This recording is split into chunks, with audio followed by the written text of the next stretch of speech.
日本新版国安战略最早于本周敲定，其中将明确自卫队具备打击他国导弹发射场的反击能力。日本这一自二战以来最大的安保政策变化，引发世界哗然。此外，日本政府还计划一口气扩大防卫开支，但这就造成了明年高达1万亿日元的防卫费缺口。执政党联盟日前就填补防卫费窟窿达成一致，计划通过增税来筹集，令日本民众大为不满。日本共同社的报道披露，日本执政党联盟日前已就增加防卫费用的财政来源问题达成一致，计划自2023年度开始的5年内，一共投入43万亿日元，约合人民币2.2万亿元用作防卫费，与2017至2022年度的5年防卫费相比，增额合计高达17万亿日元。消息释出后，引发诸多日本民众不满，纷纷来到首相官邸前举行集会，反对增加防卫费用。国民に相談もなしに決めてるっていうことです。それと議論が尽くされてないで勝手に決めてるっていうことですね。だから東アジアをどういうふうにしたいのかって、どういうふうな将来像を描いてこういうことをしているのかっていうことも何の議論もなしにいきなり決めている。日本首相安田文雄表示，增加后的防卫费用中有约1.1万亿日元的缺口需要通过增税筹集。在日元贬值、通胀高企的环境下，日本普通民众不愿为增加防卫费买单。有日媒统计，防卫费翻倍将使每一位国民平均每年多负担4万多日元。民调显示，约66%的民众反对政府为此增税。值得注意的是，为扩大防卫开支，日本除了考虑增税，还计划打破二战后从来不发行国债筹措军费的做法，在2027财年前发行1.6万亿日元规模的国债，但这一计划目前在日本政府内部存在较大分歧。首相安田文雄就公开表态不支持债留子孙。日本学界也呼吁政府应在增加军费方面保持谨慎。今日本は国債による借金付け1200兆円という巨額に上っています。さらにこれを上積みしていいのかということについては広く大きな議論を起こさなければなりません。当前日本的这个经济状况和财政状况其实都比较堪忧，实际上是难以支撑这种大幅的军费调整。无论是通过增税，还是这个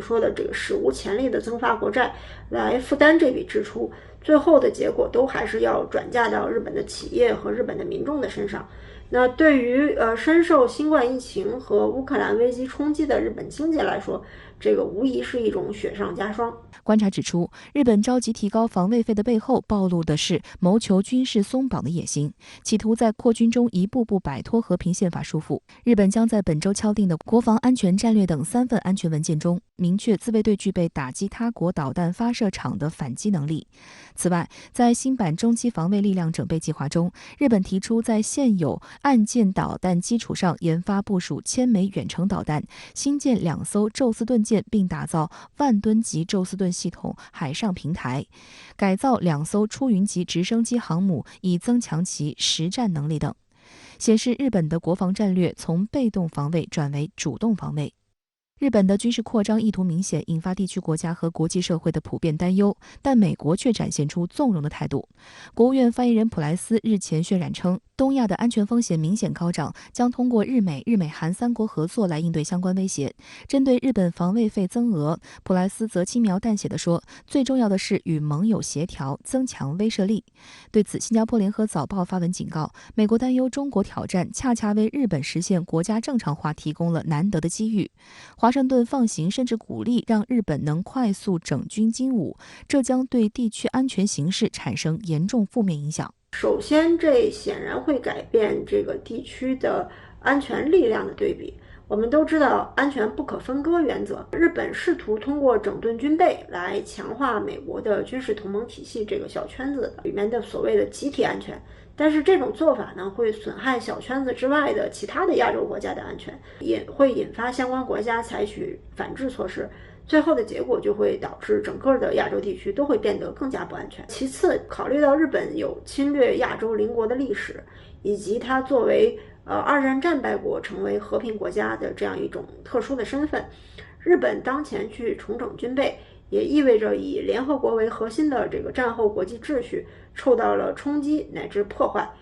这也是尤其值得我们警惕的。事实上，相较美国的北约盟友，日本在强化自身军事实力、参与华盛顿对中国的围堵方面表现得也最为积极。在新版安保战略中，日本将中国的定位明确为前所未有的最大战略挑战，并相应调整了国防部署。观察指出，与此前把防御重心放在北方，应对俄罗斯的威胁不同，东京正以台海形势紧张为由，逐步把军事力量部署在靠近台海的日本西南地区，而这势必会进一步激化与北京的关系。外界注意到，在即将敲定含有大量消极涉华内容的新版国安战略之际，日本方面于周三主动放出风声，称日中两国政府正在就日本外相林芳正12月下旬访华行程展开协调。林芳正此次访华意在通过高层对话促使两国关系稳定。中国外交部发言人汪文斌在同一天的例行记者会上回应表示，有关林芳正访问的具体安排，中方目前没有可以提供的消息。但汪文斌同时指出，中日之间保持各层级交往，构建契合新时代要求的稳定和建设性的中日关系，符合两国利益。日本共同社指出，如果成行，这将是日本外相自2019年12月以来首次访华。日方计划以此次外长会谈为契机，激活部长级的日中经济高层对话等对话机制。中国国际问题研究院亚太研究所副研究员孙文竹向深圳卫视分析，日本高调释放林芳正访华意愿，主要目的是为缓和日本近期在安保上的一些消极政策和消极表态对中日关系造成的冲击，避免中日关系出现大的波动。从岸田政府去年上台以来的表现来看，日本的对华政策还是一种双重策略，它既要坚持战略上的对华竞争，乃至遏制和对抗，提升自身在西方阵营的存在感，同时也要在战术上适时的调整缓和，以此来维系中日的经贸往来，确保实际的收益。下个话题来连线特约评论员管瑶，管先生您好。日本周五料将正式通过国安战略等3份系列安保文件，将中国视为所谓前所未有的最大战略挑战。您对此有何评论？好的，现在的焦点呢，就是明天的日本内阁会议。在日本执政联盟，也就是自民党与公民党，周一就先修订这3份安保文件达成共识之后，周五呢，岸田内阁会议批准通过，是大概率事件。那么，日本这3份安保文件，一为新版国家安全保障战略，2呢是国家防卫项目指引，3是中期防卫力整备计划。那么这其中，国安保障战略是总纲，是所谓的战略思路，也是日本继2013年之后发布的第2份战略报告。而另2份文件呢，都是定期发布，是具体的执行指引，聚焦战术与武备执行以及预算保证等等。今年清水寺主持撰写的年度汉字是战。现在看来这不仅仅是日本社会情绪的年度总结，那么战字所传递的态势感知与战略抉择，也在岸田内阁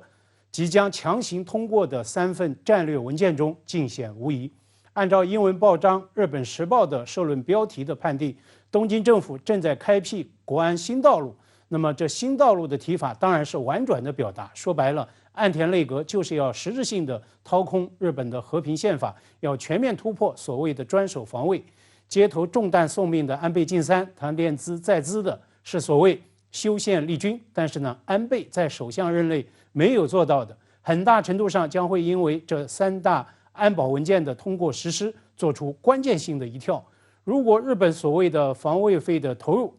按照规划的指引，比照北约成员国的标准，达到占国民生产总值的2%，2023年至2027年，也就是未来5年，达到指引设定的40至43万亿日元的这个军费目标。那么这样一个投入强度将是过往5年的1.5倍。日本军费投入全球排名将会由去年的全球第9位一路攀升到5年后的全球第3。那么就中方而言，最应该警觉的当然是所谓最大战略挑战的判定，这将不可避免地影响并且冲击亚洲前2大经济体的双边关系。那么日方为何要做这样的所谓战略调整？这将对中日关系带来哪些影响与冲击呢？日本战后通过的第1份国安战略是在2013年，也就是在中国 GDP 首次超过日本的3年之后。那么在首份国安战略报告中，日本视朝鲜为头号战略威胁，而中国是所谓的国际社会关切问题。那么9年之后，日本为何在操弄中国议程上变本加厉，甚至直呼为前所未有的最大战略挑战呢？按照日本时报社论的提法，这是日本新版国防战略的第一要点，是全面理解把握3份安保系列文件的起点。那么在我看来，把中国列为日本的头号假想敌，是日本政界势力所谓中国威胁论的总爆发，是对近邻大国以中国式现代化推进中华民族伟大复兴这一战略规划的严重的误判。那么归根结底，岸田内阁是要以树所谓最强假想敌的这样的大动作，来强推自身的政治议程，以加速推进掏空本国和平宪法，彻底突破所谓专守防卫。那么就外部而言，也是要以此呢来呼应美国正在全面推进的印太战略，争做美国在区内的头号盟国，进一步强化日美的同盟关系。美国所谓对华全方位战略竞争手段之一就是同盟策略。加拿大此前发布的国安战略将中国视为头号战略对手，就是要以此向美投名状。那么日本无疑也有同样的动机。另外，就实际而言呢，日本首相将会在明年初访美，岸田显然也要把这3份安保文件当作是见面礼。同样应该值得警觉的是，那么日本后续会采取哪些安保动作？鉴于日方决策者的判定，一段时期以来，日本与近邻的国利益差距仍然在以肉眼可见的方式在持续的扩大。那么日本将会在安保推进上越发借助联盟的力量。日本已经在今年首次应邀参加了北约扩大版的会议，日本也刚刚宣布将会和意大利、英国合研所谓的第6代战机。那么西方舆论扰攘已久的所谓五眼联盟加、AUKUS 加等等，日本也都会积极寻求成为第一个加成对象。那么包括对台海、南海乃至东海议题的操弄与介入，日本未来动作势必会越发加力加密。我想这也意味着中日关系未来将会持续的承压。日本将以从美购买战斧巡航导弹等方式来构筑所谓对外反击能力。您对此又是如何看？日本时报的社论就指出，在所谓理解安保3文件的假想敌的起点之外，那么焦点问题另外还有2个。其一就是构建所谓的反击能力，其二就是大幅增加防务预算的钱到底从哪出。而日报的判定是，第一个问题已经有解，是板上钉钉，但是呢，第二个问题并不明晰，也就是钱从哪出还有很大的不确定性。所谓对外反击能力，就军事意义而言，是指对敌方基地或者是军事指挥与控制场所的目标搜索、确认与攻击。按照岸田文雄本周在国会听证时的解释，他的基本思路呢，是以确保拥有反击能力来增强遏制力，从而降低导弹攻击的可能性。那么岸田呢，为动用所谓对外反击能力加了前置设定，也就是敌方业已发动武装攻击，日本置于生存危机的这个态势之下，他同时承诺日本将会把动用反击能力保留在最低的限度。我注意到日本构筑所谓反击能力，导弹呢明显是置于核心的位置。日媒炒作日方反击能力，也不断拿五角大楼所谓最新军力报告的涉华炒作数据来说事儿。美方就声称说，中方至少拥有射程覆盖日本的300枚陆基巡航导弹以及逾1000枚弹道导弹。那么这也是外界尤其关注日本多年向美寻购战斧导弹而不得，但是呢却在近期获得重大进展的一个原因所在。战斧这把斧子不寻常，美国对外打响大规模的战争，很多时候都是以战斧轰出第一击。而此前呢，美国也只向大西洋对岸的铁杆盟国英国售出过战斧。那么，如果和东京达成这项军售交易，日本将会成为海外获售美制战斧这一美方核心攻击性武器的第2个国家。上月，日本首相在柬埔寨参加东亚系列会议期间，与美国总统会面，拜登就直称日本是 a high priority buyer， 是所谓的优先买家。现在看来，这是美方售日战斧的明确的信号，也是对日本安保暴走的一个实质性的助推。好的，也谢谢管先生跟我们共同在线分享您的观点，谢谢。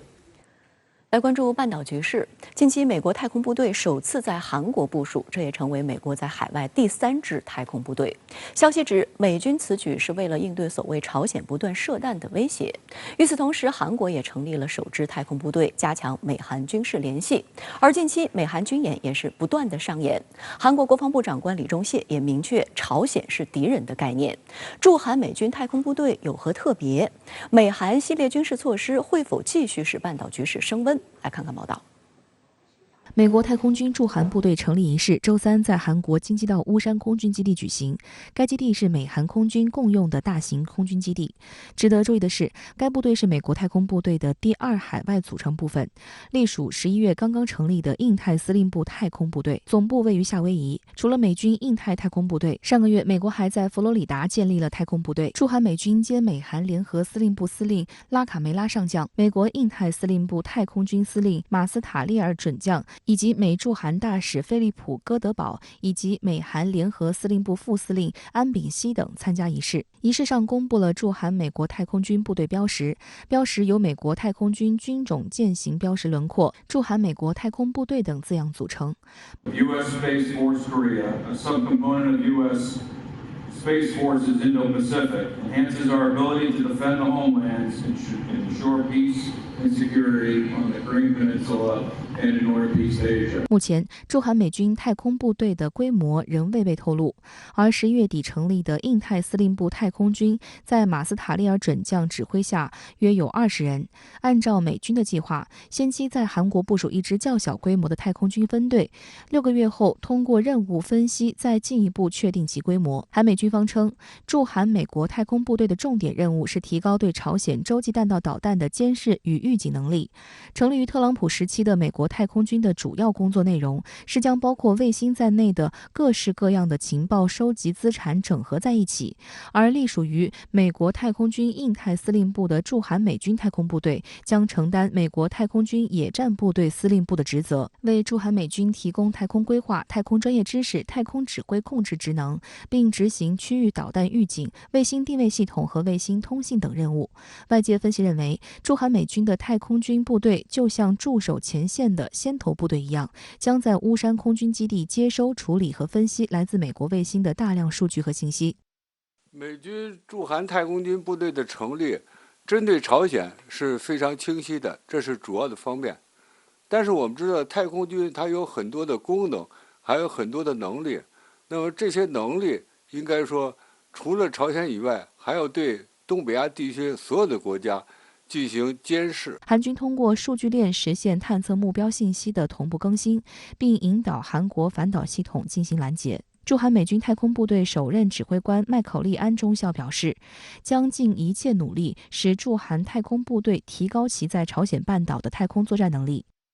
美国这个新的举措，它实际会进一步加剧朝鲜半岛局势的升级。除此之外，韩国也成立了自己的首支太空部队，与美国太空军一起加强其太空力量和作战能力。有报道指出，增设驻韩美军太空部队以及建设自己的太空部队，意在参与美国的全球防御系统。今年，韩美恢复了多场大规模联合军演，希望不断加强对半岛局势的震慑与控制。分别举行了已知自由之盾定期联合军演，派遣核动力航母里根号和核动力潜艇安纳波利斯号参与美韩9月的海上联演、警戒风暴联合空中演习等。此前，受到疫情等因素影响，美韩曾暂时停止了演习。韩国中央日报称，在文在寅政府时期中断5年后，警戒风暴的启动标志着韩美演习的全面回归。14号，台湾地区副领导人赖清德登记参选民进党主席。赖清德与绿营英系人马之间的斗争备受关注。自称务实台独工作者，若执掌民进党，会不会挑起两岸冲突，在岛内引发极大的忧虑。岛内亲绿媒体人吴子嘉就建议赖清德以实质行动冻结台独党纲。因确诊新冠，在自主健康管理期间的赖清德委托台湾前文化部门负责人郑丽君代其登记参选。14号上午11时，郑丽君带着150万元新台币登记费抵达民进党党部，完成党主席选举登记手续。他身为民进党的一份子，他觉得自己有责任，勇敢承担团结党内重振士气。郑丽君代赖清德宣读参选声明，选党主席是希望重振旗鼓，协助稳定政局，在最短时间调整步伐，检讨反省，重新出发，赢回民众的信任，扩大党与社会连结，跟青年世代对话。与此同时，赖系子弟兵也开始基层动员。1月15号那天呢，要时间空下来，留时间投票，全力相挺。台湾联合报称，赖清德宣布参选后，党内各派系已有默契，不会派出人选与其竞争。同时，外界也认为赖清德此举是角逐2024台湾地区领导人的起手式。赖清德他并不在9合一里面扮演重要的角色，所以换句话说，赖清德本人呢，其实并不需要对9合一的败选而负任何的责任。那这是第一点。第二个呢，民进党现在所谓的黑金问题，也可能并不容易跟赖清德会绑在一起。那第三个呢，就是赖清德可能毕竟是未来的民进党的唯一的最有力量的候选人，所以民进党为了2024年胜选，民进党会整个团结在一起。所以我个人认为说，2024年选举对国民来讲并不是非常好打。国民党在9合一选举喊出的“票投民进党，青年上战场”的口号，引发众多岛内青年和家长共鸣，而赖清德的台独立场则引发岛内普遍担忧。台湾媒体人赵少康认为，赖自诩为务实的台独工作者，比蔡英文更基本教义派，更台独，更危险。若相信赖清德会带来和平，不斥请鬼拿药单。联合报社论称，赖清德的台独路线比起蔡英文有过之，这也是美方对他始终保持戒心的主要原因。我听到和平我就觉得很好笑啊！你赖清德你就是台独的这个务实工作者，然后独派对他期望多高啊？就因为他们认为赖清德才是台独的希望、台独的机会、台独的金孙。台湾美丽岛电子报董事长吴子嘉分析，赖清德若2024要胜选，就得为所谓务实台独工作者的标签解套，他必须往中间调整，而不是往极端迈进。吴子嘉建议，赖清德可考虑把民进党的所谓台独党纲、台湾前途决议文等都定位成历史文件，以实质冻结所谓的台独党纲。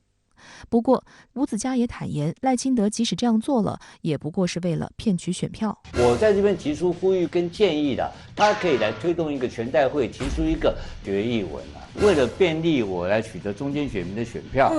我在帮赖清德骗选票。台湾媒体人陈国祥表示，提出放眼未来的新论述固然重要，但赖清德更需优先向昨日之我开战，以澄清过去的所谓台独言论，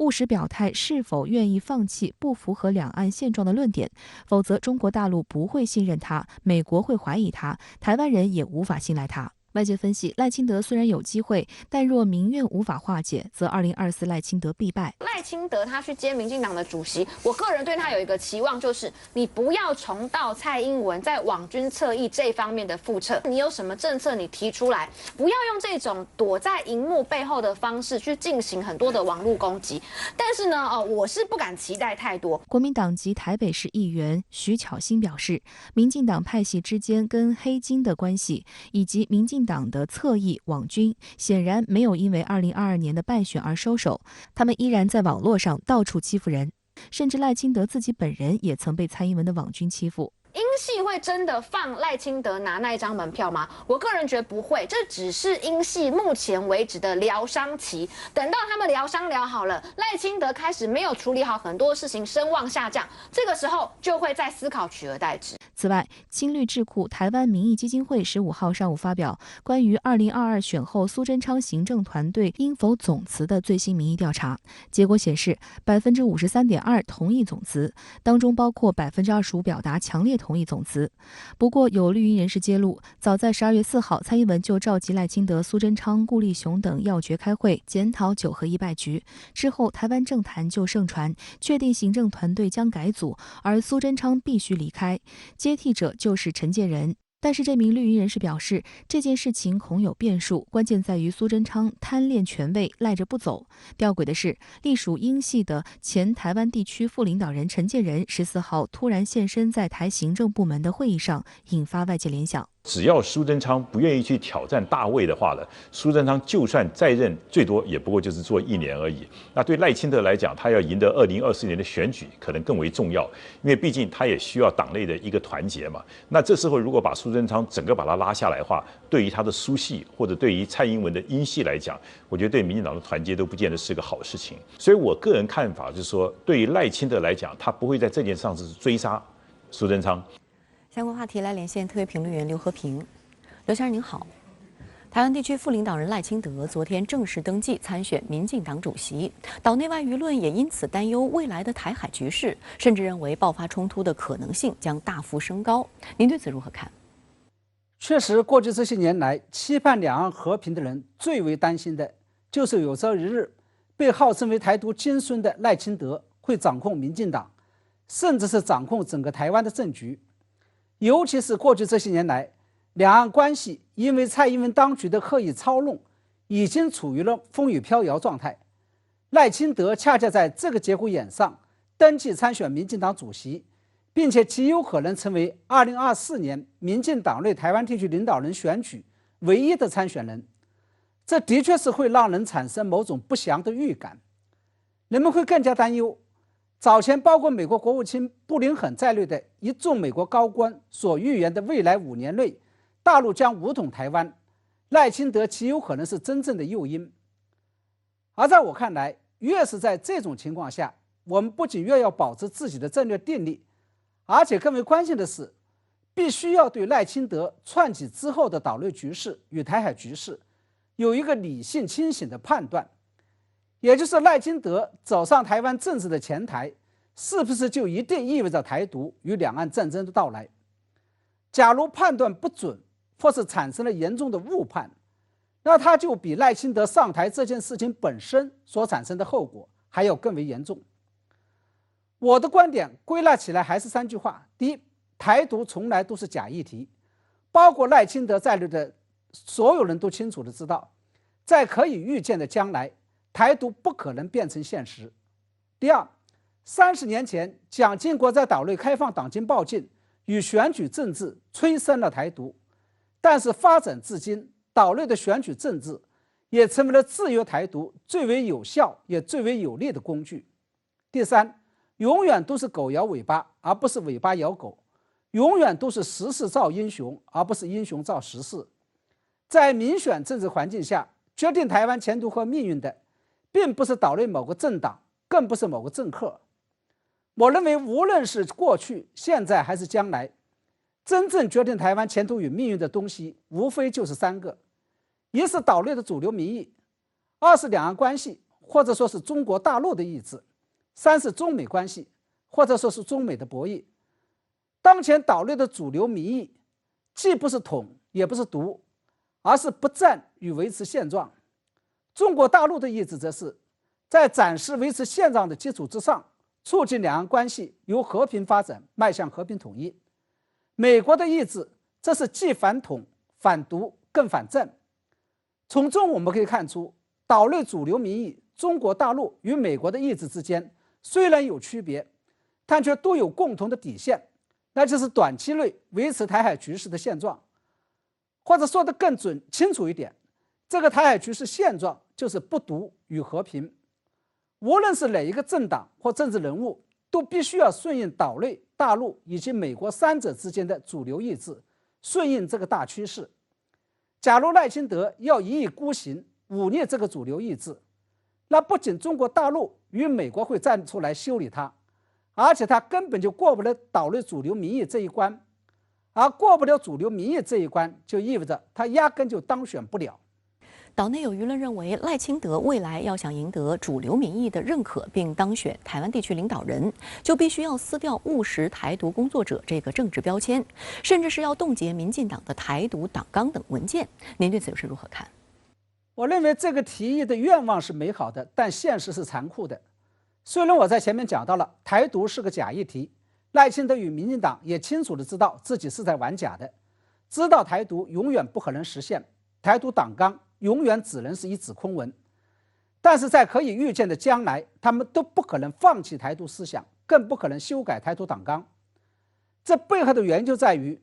虽然台独不可能付诸实际行动，不能用来指导两岸关系的实践，但是台独口号在选举的时候却非常管用，甚至可以说每到选举的时候一抓就灵。每到选举的时候，台独主张就是民进党及其政客们对抗国民党与对抗中国大陆，给岛内一部分选民上眼药的工具，是他们的政治提款机。因为民进党一直代表着一部分支持台独的岛内的民意，在这种情况下，假如赖清德与民进党放弃台独党纲，那就等于是背弃了自己的政治基本盘，无异于是政治上的自杀行为。从中我们可以看出，赖清德与民进党是靠台独吃饭的，放弃了台独就等于砸掉了自己的饭碗。其次我们还要看到，虽然美国既不愿意看到两岸统一，也不愿意看到台湾独立，但是暗中支持和纵容台独势力的存在，却是符合美国的国家利益与美国的台海战略的。美国不仅需要赞成台独立场的赖清德与民进党，在台湾岛内牵制与平衡主张认同九二共识的国民党，更要利用民进党与台独势力来平衡两岸关系，牵制中国大陆。要是没有台独势力，或者说要是赖清德与民进党放弃台独党纲，那美国就失去了控制台海局势的着力点，就没有办法让台湾成为两岸意识形态冷战的桥头堡。因此我认为，即使赖清德上台，台湾也不会走向独立，两岸也不会走向战争。但是这并不意味着在接下来的选举与执政过程当中，赖清德与民进党不会打台独牌，不会打抗陆保台牌，因为这既是民进党的政治需要，也是美国的政治需要。那么面对2024年台湾地区领导人选战中，赖清德与民进党必然会打出的台独牌与抗陆保台牌，中国大陆又应该如何来应对？我认为前事不忘后事之师，大陆只要做到这几点就可以了。一是面对赖清德与民进党的刻意挑衅，保持住自己的战略定力，管控好两岸关系；二是管控好一些有可能影响岛内政局的外围因素，确保几年前香港的修例风波这样的事情不会再发生，不会再被民进党利用；三是管控好中美关系，防止民进党利用中美关系紧张的机会捞取自己的政治利益；四是在清楚地知道台独只是台湾岛内查复里风暴的情况下，以不悲不喜的心态看淡岛内政权的政党轮替；五是要相信台湾老百姓的眼光，他们最终会看穿并反感民进党的政治操弄的。这次9合1选举就是典型的例子。好的，也谢谢刘先生跟我们共同在线分享您的观点，谢谢。